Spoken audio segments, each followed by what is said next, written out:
Que a graça e a paz do nosso Senhor Jesus Cristo esteja com todos nós essa noite. Amados irmãos, peço que abram a palavra de Deus na carta aos Filipenses, capítulo 1. Leremos do versículo 27 ao 30.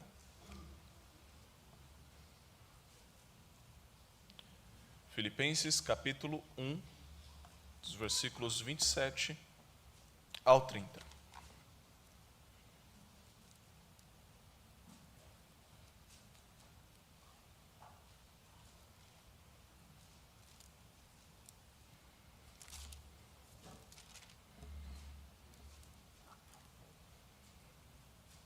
Diz assim a inerrante palavra do nosso Deus. Vivei acima de tudo por modo digno do Evangelho de Cristo, para que, ou indo ver-vos, ou estando ausente, ouça no tocante a vós outros, que estáis firmes em um só Espírito, como uma só alma, lutando juntos pela fé evangélica, e que em nada estáis intimidados pelos adversários. Pois o que é para eles prova evidente de perdição, é para vós outros de salvação, e isso da parte de Deus. Porque vos foi concedida a graça de padecerdes por Cristo, e não somente crerdes nele. Pois tendes o mesmo combate que vistes em mim, e ainda agora, ouvis que é o meu. Até aqui a leitura da palavra do nosso Deus. Vamos orar mais uma vez, pedindo a condução do nosso Deus. Senhor nosso Deus, nos dê discernimento neste momento, Pai, para compreender o que as sagradas palavras do Senhor têm a dizer ao nosso coração. Deus, ajuda-nos na compreensão do Evangelho, ajuda-nos a termos mudança de vida baseado nesta mensagem pregada. Ó Deus, que esta mensagem possa impactar os nossos corações, Pai. Ó Deus, que neste momento a nossa atenção esteja tão somente na palavra do Senhor. Ó Deus, que os desafios, que a rotina do mundo lá fora possa dar uma pausa para que todos nós tenhamos o bom alimento, que é a palavra do Senhor. Oramos em nome de Jesus. Amém. Amados irmãos, nós estamos tendo uma série de sermões aqui em Esther. E quem já está maratonando essa série de sermões, essa sim é uma maratona que vale a pena maratonar. Quem está aqui maratonando, firme e forte, já percebeu o quanto que Esther sofre e está sofrendo ali. Não só Esther, mas todo o povo de Deus está passando por grande sofrimento naquela situação. Nós vemos ali como Amã odeia o povo de Deus e está fazendo de tudo para que o povo padeça. E da última mensagem que nós ouvimos aqui com o reverendo Márcio, ele terminou com: se padecer, padeci. E é tão interessante ver isso, esta fé tão robusta de alguém que entendeu que se for necessário sofrer, eu sofrerei, mas eu continuarei fiel ao meu Deus. Veja, aqui em Filipenses também é a carta de alguém que está sendo fiel a Deus. O apóstolo Paulo nos mostra que em tempos de sofrimento devemos viver de modo digno do Evangelho, perseverar com firmeza diante da oposição e também reconhecer que o sofrimento que nós temos é também um privilégio dado por Deus. Tal como Esther e o seu povo, nós também somos desafiados a enxergar luz em meio à escuridão do mundo, enxergar que a soberania de Deus está presente em cada aspecto de nossa vida, até mesmo nas provações, talvez principalmente nas provações. Portanto, o tema da mensagem de hoje é: como permanecer fiel em meio ao sofrimento. Como permanecer fiel em meio ao sofrimento. Em primeiro lugar, vivendo de modo digno do Evangelho. O versículo 27 começa assim: vivei acima de tudo por modo digno do Evangelho de Cristo. Esse verbo vivei, no seu sentido original, tem um sentido muito mais amplo. Vem de um termo de cidade. É um viver como cidadão. é um viver como, de fato, alguém pertencente a uma cidade. E os filipenses gostavam disso. Eles gostavam de falar sobre cidadania. Eles gostavam de cidadania. E o porquê de tudo isso? Porque eles eram tão adeptos à cidadania. Veja que lá no ano 42 antes de Cristo, na cidade de Filipos, ela foi ali cenário de uma batalha, chamada Batalha de Filipos. E nessa batalha, Otaviano saiu vencedor. E então aquela cidade, como grande comemoração, foi colocada ali uma colônia romana. Então agora os filipenses não eram apenas uma cidade próxima de Roma, mas agora todos os que nasciam em Filipos também se tornavam automaticamente cidadãos romanos. Por que isso é tão importante? Naquela época, de fato, só existiam dois grupos de pessoas: aqueles que eram cidadãos romanos e aqueles que não eram. Os cidadãos romanos tinham grandes privilégios. Se eles fossem presos, eles poderiam apelar ao imperador. Paulo fez isso como cidadão romano. Se o cidadão romano, ele pagava menos imposto. Ele pagava o imposto de maneira diferente. Ser cidadão romano te dava privilégio em posições dentro do Senado, dentro de tantas outras áreas, dentro de Roma, no cenário político de Roma. Então, os filipenses se orgulhavam, eles estavam felizes por serem cidadãos romanos. E talvez isso seja até um pouco de idolatria, porque ser cidadão romano era como ser escolhido por Roma, que eles também consideravam como uma deusa, a cidade de Roma. Então, ser cidadão romano também era uma parte de ser filho dessa deusa chamada Roma. E eles se orgulhavam muito disso. Quando Epafrodito foi se encontrar com Paulo, ele disse: olha, os filipenses continuam contigo. Nós estamos batalhando com você, nós estamos orando por você, Paulo. Mas olha, os filipenses também andam muito orgulhosos. Eles estão dando ouvido àqueles que pregam a palavra de maneira maliciosa, àqueles que pregam a palavra de maneira libertina, que tentam fazer com que a palavra tenha dois sentidos, com que a palavra não seja tão rigorosa assim, que você possa fazer aquilo que você queira, que você possa servir a Deus, a Roma, e tantos outros deuses, e também a esse Deus. Então eles dão um jeito na palavra, eles estão ouvindo isso porque eles gostam muito de Roma. Mas também existem aqueles outros que ainda não desapegaram da lei judaica, os judaizantes. Estes estão tão apegados à lei, que eles amam muito mais a lei, a circuncisão. Eles amam muito mais o que está escrito naquela lei do que o próprio Cristo ressurreto. Eles estão fazendo com que a graça fique coberta sobre a lei, desconsiderando talvez o poder da graça. Então Paulo se entristeceu com aquele relato e escreveu uma carta aos filipenses. E aqui ele começa a falar sobre como os filipenses deveriam viver de maneira digna do Evangelho. Mas o que é este Evangelho? Talvez essa passagem seja boa para nós nos lembrarmos do que é este Evangelho que ele está falando aqui. Afinal, se ele viver de maneira digna do Evangelho, é claro que ele também será um bom cidadão romano. O que Paulo está fazendo aqui, ele não está atacando a cidadania romana. Paulo era romano e ele continuou romano até a sua morte. Ele não está atacando o fato de ser cidadão romano. Ele não está falando, parem de ser romanos, abandonem a cidadania romana. Vocês agora precisam viver dessa forma. Não é isso. O que Paulo está mostrando aqui é que você pode ser cidadão romano e você pode ser um bom cidadão romano, mas você quer ver você ser um cidadão romano ainda melhor? Seja um cidadão do reino de Deus.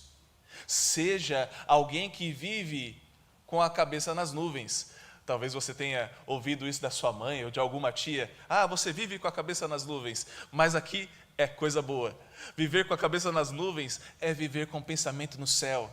É viver pensando no alto, nas coisas lá do alto, assim como diz lá em Filipenses 3, de 1 a 4. O que é Evangelho? Os crentes estão fazendo aqui uma declaração sobre o Evangelho, não apenas com os lábios, mas também com as suas vidas. O Evangelho é sobre amor, portanto, nós devemos ser conhecidos como pessoas amorosas.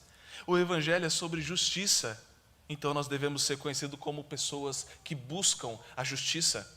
O Evangelho é sobre vida, Portanto, nós devemos exibir vitalidade, vida, alegria, porque o Evangelho também é alegria. O Evangelho é sobre liberdade, portanto, nós não devemos mais viver sobre as amarras do pecado, sobre a escravidão do mundo. Nós somos livres em Cristo Jesus. O Evangelho é sobre humildade, portanto, nós somos e devemos ser um povo humilde, servindo de bom grado a todos. No Antigo Testamento nós vemos muitos anunciando as boas novas. O Evangelho é as boas novas. Talvez você diga, eu não sou bom pregador, Marcos.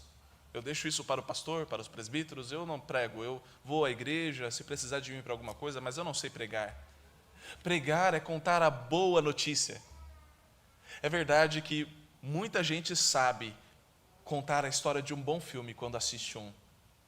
Assiste aquele filme e fica tão entusiasmado que quer contar para todo mundo, você precisa assistir esse filme. E quando a pessoa diz, eu não assisti, nunca ouvi falar desse filme. Não, você nunca assistiu? Você precisa assistir esse filme é maravilhoso. E você começa a contar o filme, a sua experiência com o filme, e o quanto isso é legal. Nós percebemos aqui o seminarista o Davi, aqui ontem, como ele ficou empolgado com o Senhor dos Anéis, ele falando aqui, falou de tantos nomes lá do Senhor dos Anéis. De fato, eu acredito que ele goste. E veja, por vezes nós gastamos tanto tempo tentando convencer as pessoas destas coisas, pequenas coisas, não está errado. Mas nós não sabemos convencer essas pessoas ou falar do impacto que o Evangelho tem nas nossas vidas. Isso se teve algum impacto. Nós precisamos ter a mesma alegria e o mesmo entusiasmo, se não mais, para falar do Evangelho. O Evangelho é as boas novas. Quem não gosta de boa notícia? Quem não gosta de receber uma boa notícia? Eu e a minha esposa, por vezes brincamos, você quer ouvir a boa notícia ou a má notícia primeiro? Sempre a boa, sempre a boa. Mas veja, nós precisamos sempre nos lembrar que o Evangelho é a melhor notícia que alguém pode receber. Não é simplesmente uma boa notícia, é a melhor notícia. É a melhor notícia que você recebeu, é a melhor notícia que eu recebi. Porque nós estávamos mortos nos nossos delitos e pecados, e nós recebemos vida, e isso é maravilhoso. Alguém nos salvou, alguém foi o nosso resgatador. Essa é a boa notícia do Evangelho. Em Isaías 61, de 1 a 3, ele também fala sobre o Evangelho. Ele diz que o Espírito do Senhor está sobre nós, está sobre mim. O Evangelho é boas notícias aos pobres. O Evangelho é cuidar dos que estão com o coração quebrantado. É anunciar liberdade aos cativos, é libertação das trevas aos prisioneiros, é proclamar o ano da bondade do Senhor. O Evangelho é o dia da vingança do nosso Deus também. É consolar todos aqueles que andam tristes. É dar a todos os que choram em Sião uma bela coroa ao invés de cinzas. O Evangelho é óleo de alegria ao invés de pranto. O Evangelho é um manto de louvor ao invés de espírito deprimido. O Evangelho é o que nos move. Certamente, o Evangelho só é possível por causa de Jesus, porque Ele tomou sobre si as nossas enfermidades, levou sobre si as nossas doenças, contudo nós consideramos Ele castigado por Deus atingido e afligido, mas Ele foi transpassado por causa de nossas transgressões, Ele foi esmagado por causa das nossas iniquidades. O castigo que nos trouxe a paz estava sobre Ele, e por sua ferida nós fomos sarados. O Evangelho é anunciar essas boas novas.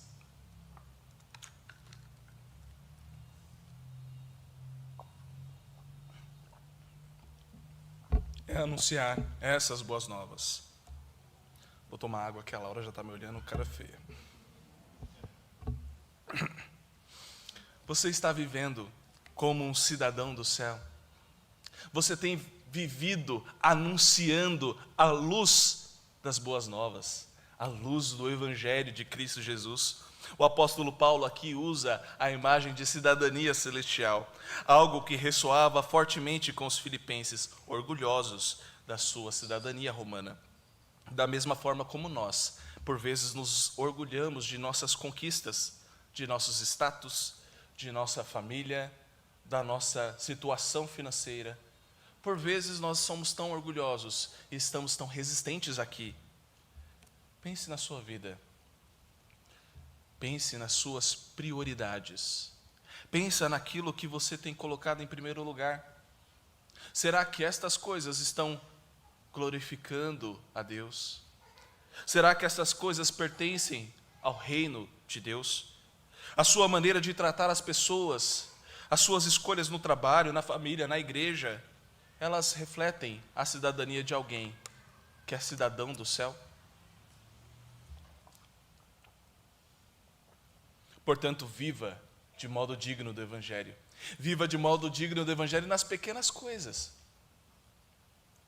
Quando você for preparar um café da manhã, viva de modo digno do Evangelho. Não pegue o pão que chegou da padaria na sacola, jogue em cima da mesa e fala: o café está pronto.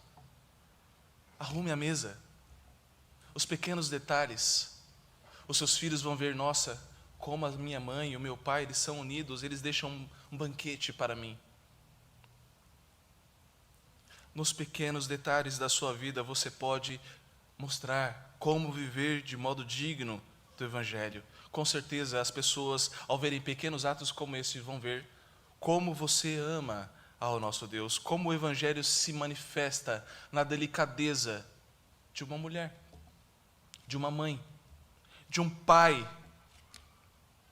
Quando você enfrenta a correria do trânsito, preso lá em um engarrafamento, seja você alguém que vive de modo digno do Evangelho. Ao invés de buzinar e xingar e levantar a mão, seja você o que vai reduzir a velocidade e deixar que o outro passe. Seja você o que vai abrir mão do seu orgulho, da sua vantagem. Tudo bem, ele está errado. Tudo bem. Mesmo que ele venha e te derrube de uma moto. Quando você está no trabalho, em meio às tarefas que parecem monótonas, lembre-se, o Evangelho também está presente ali. Cada tarefa, por mais simples que pareça, pode ser uma oportunidade de servir. Sirva com alegria no seu trabalho. Sirva com alegria onde você está. O trabalho do crente é um trabalho que, de fato, pode mudar a vida de muitas pessoas. Talvez a sua condução, a forma como você vai lidar com determinadas situações, podem dar testemunho do Evangelho e fazer com que aquela pessoa venha a querer saber mais sobre o Evangelho de Cristo Jesus.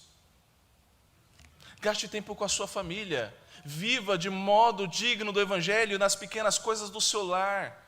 Quando for passar um tempo com a sua família, gaste tempo de verdade. Não fique no celular. Não passe horas do lado da pessoa que você ama como se você nem a conhecesse. Gaste tempo com ela, olhe nos olhos. Vá assistir um filme com seu filho, vá passar tempo com ele, mesmo se ele for um tagarela. Gaste tempo com ele, gaste tempo de verdade, com alegria. Pois a família, ela é fantástica. E você precisa também evangelizar dentro do seu lar.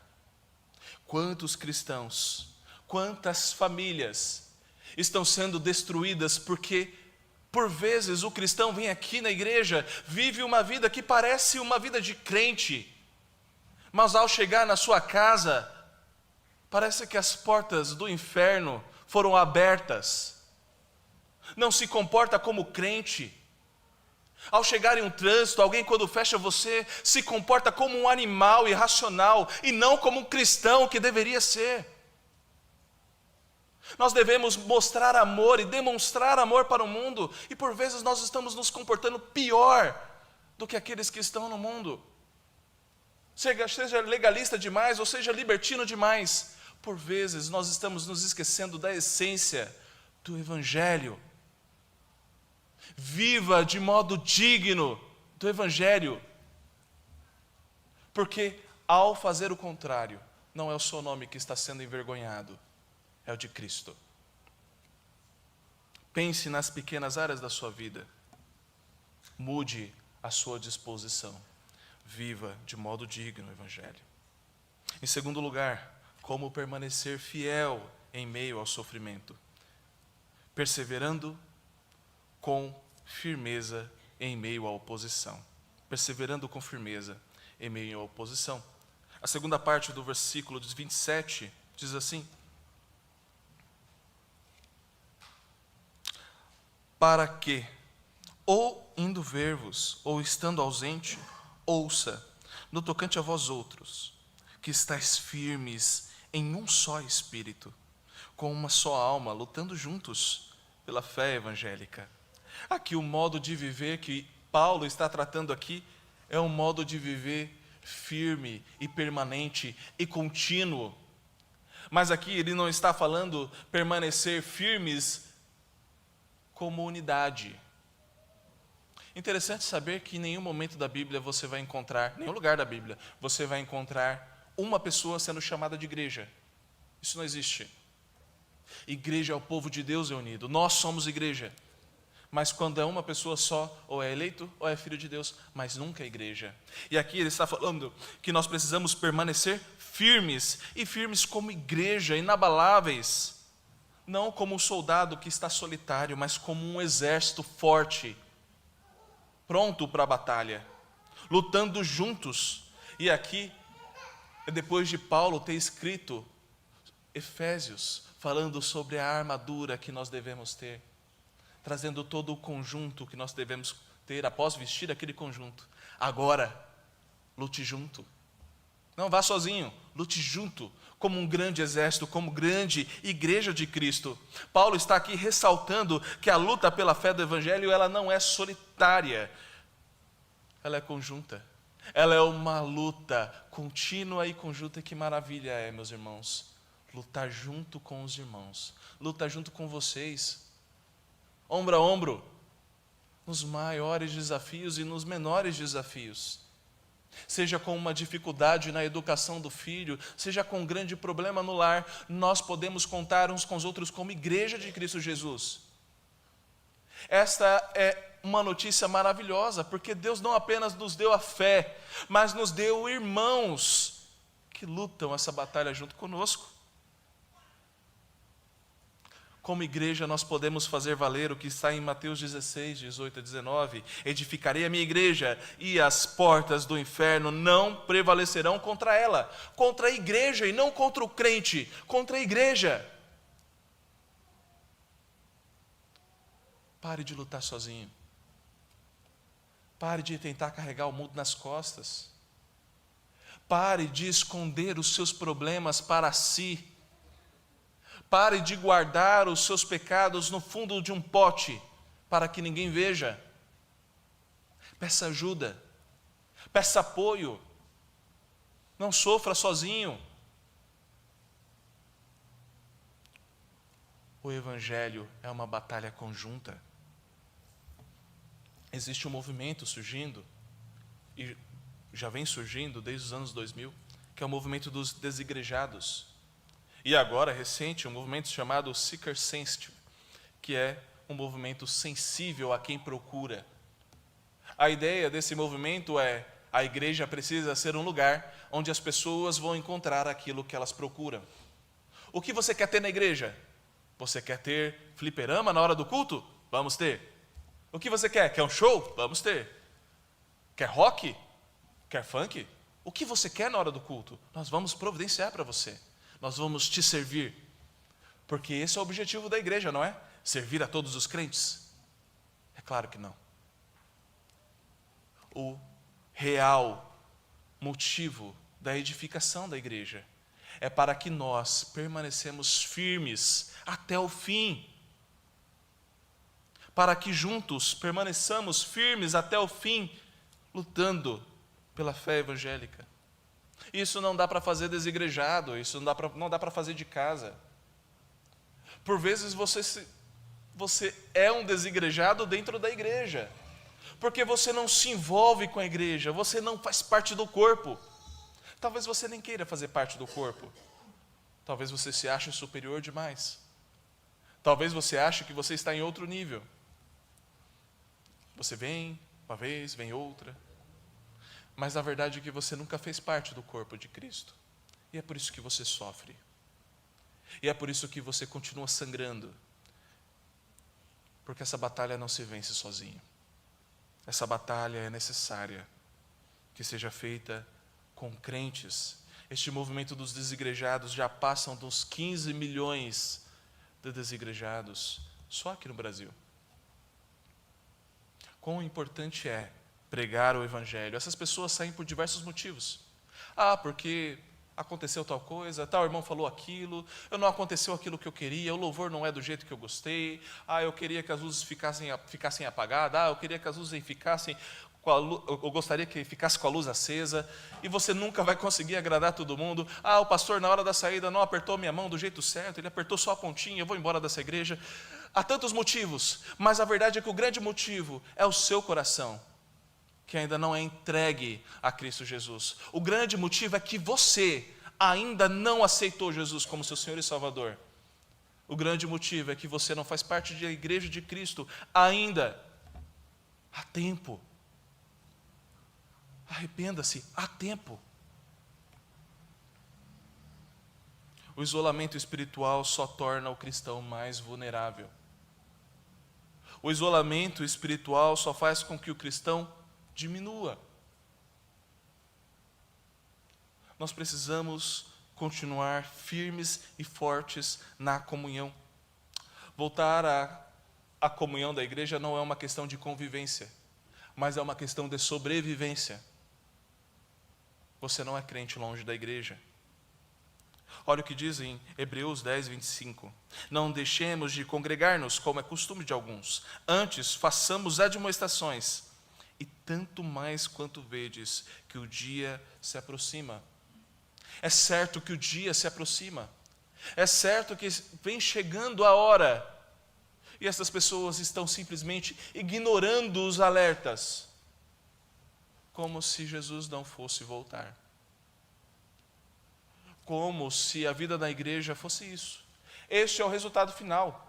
É ser crente, é continuar indo na igreja, e é isso, minha vida vai ser essa. Eu vou à igreja todos os domingos até eu morrer, e é isso. Isso não é ser igreja. Ser igreja é mais belo do que isso. Ser igreja é mais amoroso do que isso. Ser igreja, meus irmãos, é ser parte de um corpo vitorioso. É ser parte de um corpo militante e que um dia será triunfante em Cristo Jesus. Versículo 28 começa assim: e em nada estáis intimidados pelos adversários. O termo intimidados aqui é como quem corre, é como aquele estralo que dá e os cavalos correm da guerra.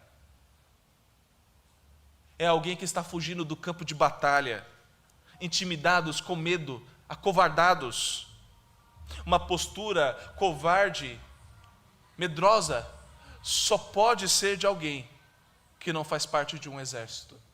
Só pode ser de alguém que olha para um lado e olha para o outro e não vê ninguém para lutar ao seu lado. Escore-se na igreja de Cristo Jesus. Mas quem são esses adversários? Paulo fala lá em Filipenses 3:2: acautelai-vos dos cães, acautelai-vos dos maus obreiros, acautelai-vos da falsa circuncisão. Ele diz que aqueles que são os legalistas, aqueles que são os libertinos e aqueles maus obreiros são aqueles que são os adversários que nós devemos estar prontos para estar contra eles. Como identificar o mau obreiro? A palavra. Todo sermão é isso. Só não aprende quem não quer. Quer ficar firme? A palavra. Leia, aprenda, estude. Pois o que é para eles prova evidente de perdição, é para vós outros da salvação, e isso da parte de Deus. E isso aqui é muito claro, porque para aquelas pessoas, esse povo cristão só pode ser louco.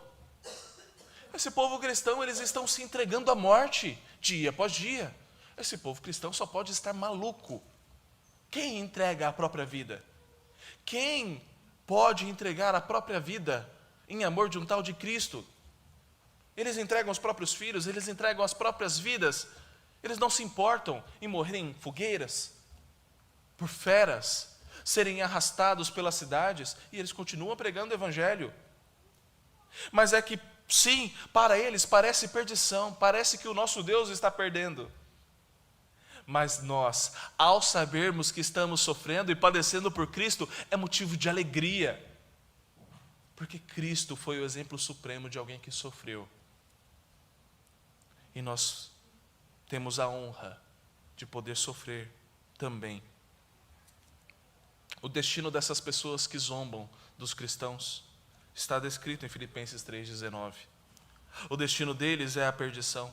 O Deus deles é o ventre. E a glória deles está na sua infâmia. Deus transformará aquilo que eles acham que é glória em perdição. Deus transformará aquilo pelo qual eles mais se orgulham em motivo de perdição. Assim como Esther enfrentou um momento de crise, arriscando a própria vida para interceder pelo seu povo, os filipenses também estavam sendo chamados para perseverar, sem medo, diante dos adversários. Você está perseverando na luta da fé? Ou você está lutando sozinho ainda as batalhas? Você está firme na igreja?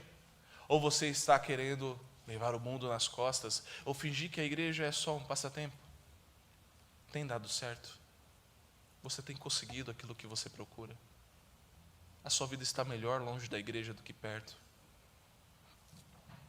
Eu penso que não. Pense na sua caminhada de fé. Você tem alguém ao seu lado? Alguém que ora com você? Alguém que compartilha suas lutas e recebe encorajamento? Não há vitória solitária no reino de Deus. A unidade da igreja começa na sua atitude de humildade, de reconhecer que você não é onipotente.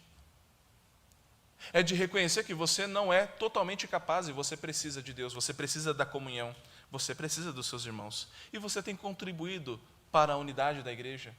Você tem olhado aqueles irmãos que estão cabisbaixos, aqueles irmãos que não parecem bem, ou aqueles irmãos que estão bem. Você tem sido irmão para esses irmãos. Você tem se sacrificado por esses irmãos. Assim como Cristo se humilhou para nos reconciliar com Deus, nós somos chamados para fazer isso também em nossos relacionamentos. Nós somos chamados para sermos corajosos em meio à oposição. Você tem enfrentado adversidades? Adivinha só, provavelmente o irmão que está ao seu lado também está enfrentando adversidades.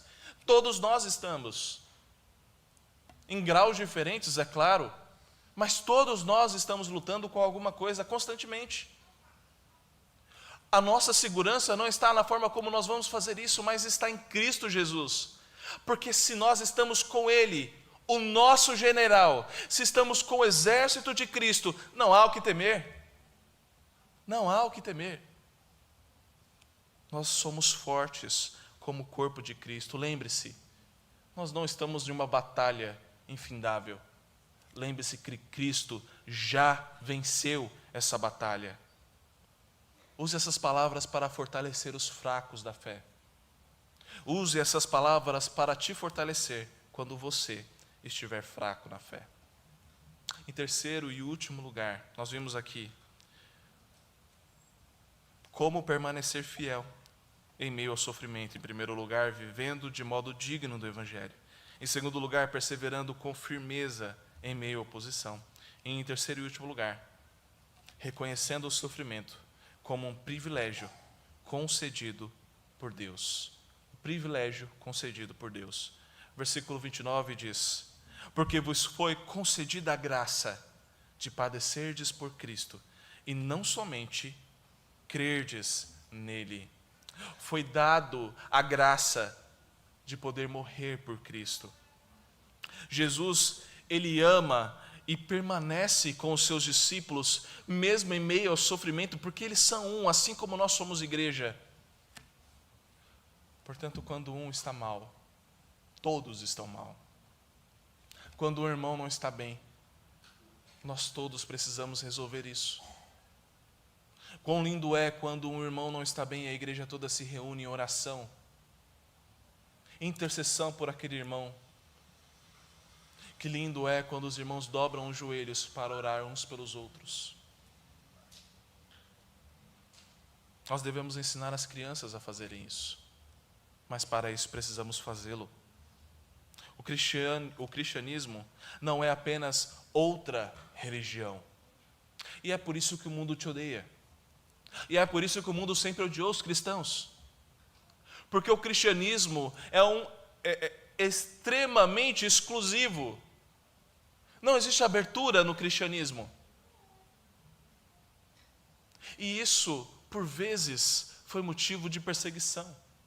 Quando os cristãos diziam para os soldados romanos: nós não iremos adorar ao imperador, nós não iremos adorar a cidade de Roma, porque nós só temos um Deus, um só Senhor, uma só fé. Eles eram perseguidos e mortos, porque eles não abriam mão, e nós também não devemos abrir mão da nossa fé. Só existe um caminho, não existe outro. Uma pessoa muito querida, a quem eu amo muito, não é cristã. Eu estava sentado conversando com essa pessoa, e ela me fez uma pergunta. Ela disse: eu faço coisas boas, eu não tenho mágoa de ninguém, eu perdoo as pessoas. Eu vou para onde quando eu morrer?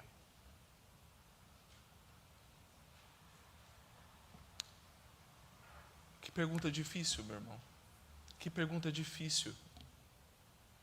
Porque a Bíblia não nos permite dizer que as pessoas que fazem as coisas boas vão para o céu. A Bíblia não nos permite dizer que as boas obras nos levam para o céu. A Bíblia não nos permite dizer que as pessoas a quem nós amamos, de todo o nosso coração e alma, vão diretamente para o céu. E quão triste é para um pai,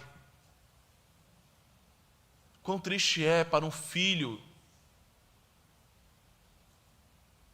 quão triste é ver a sua esposa ou seu esposo, o seu filho, seus pais, seus tios, primos, quem for, seu amigo, essas pessoas que você ama tanto, tanto admira, mas caminhando em direção ao inferno.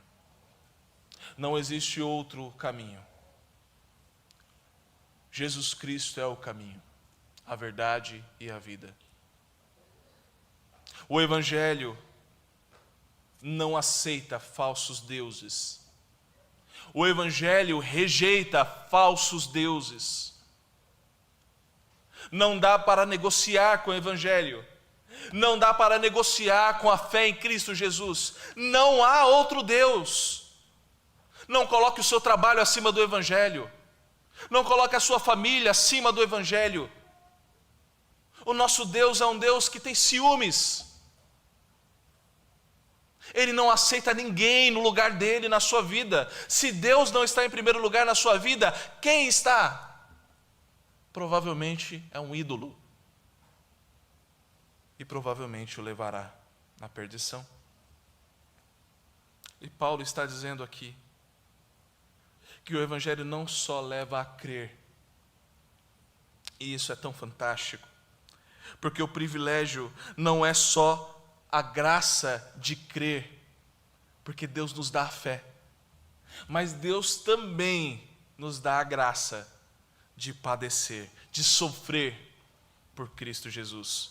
Isso não é algo a ser temido, isso é algo a ser vivido com muito orgulho e muita alegria. Pois, se padecer, padeci. É um privilégio sofrer por Cristo. É doloroso, é claro que é.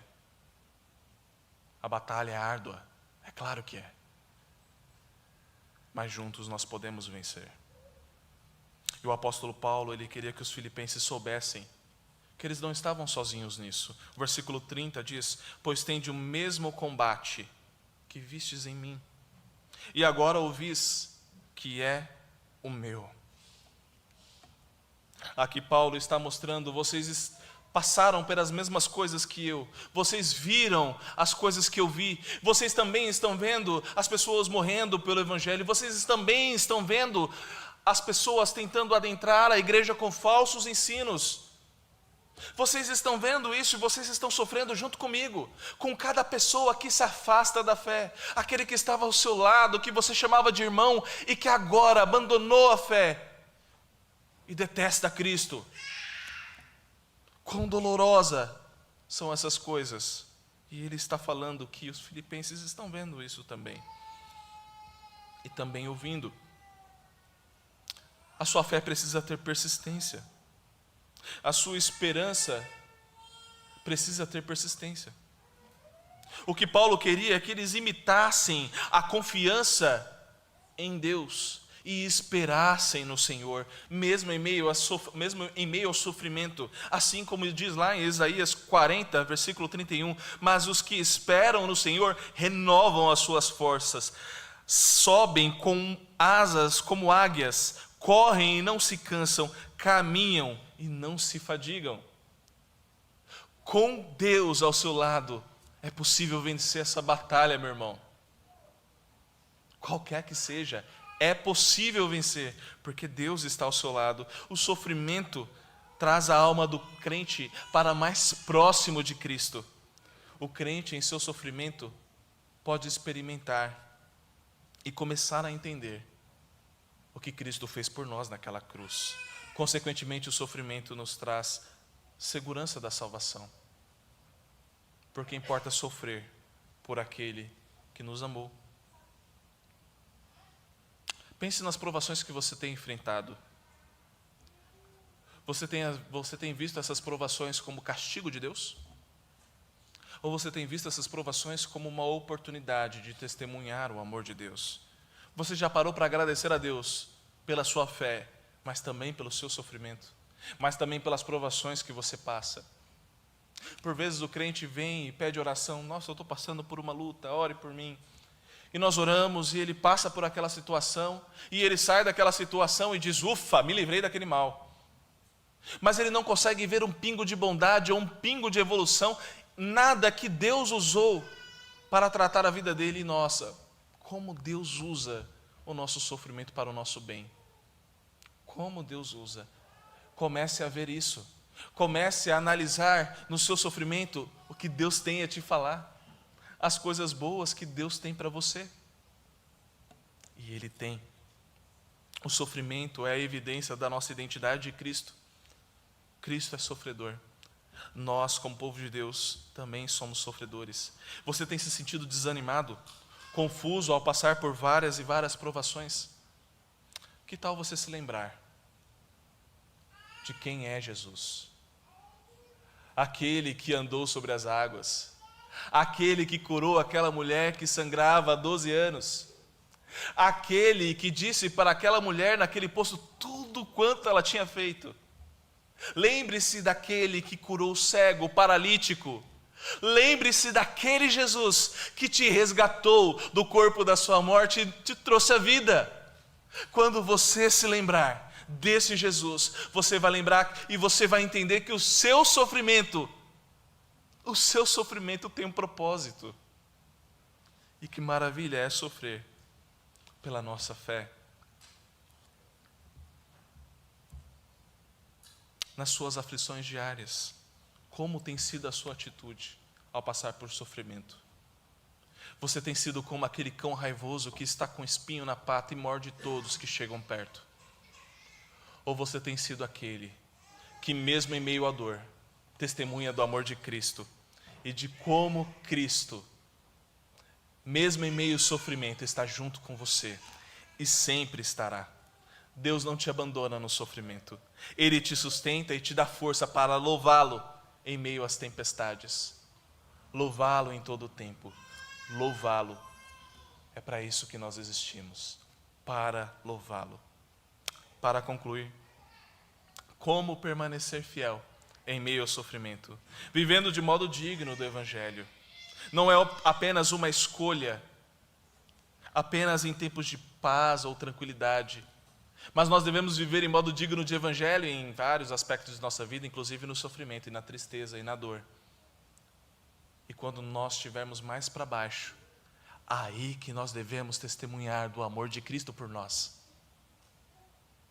No sofrimento, precisamos ser perseverantes, firmes na fé. Perseverando com firmeza em meio à oposição, e aqui não é apenas resistir às pressões externas, mas também resistir às pressões internas. Não se entregue ao pecado. Não se entregue ao adversário. Não se entregue à sua situação. Não jogue a toalha. Continue lutando. Em terceiro e último lugar, nós vimos que precisamos reconhecer o sofrimento como um privilégio concedido pelo nosso Deus. Não há nada mais precioso do que viver desta forma para Cristo. Não há nada mais precioso do que nós testemunharmos o amor de Cristo para todos à nossa volta. Eu espero que ao final dessa mensagem seja claro que todos nós fomos chamados para viver de maneira digna do Evangelho de Cristo Jesus. Vamos orar mais uma vez.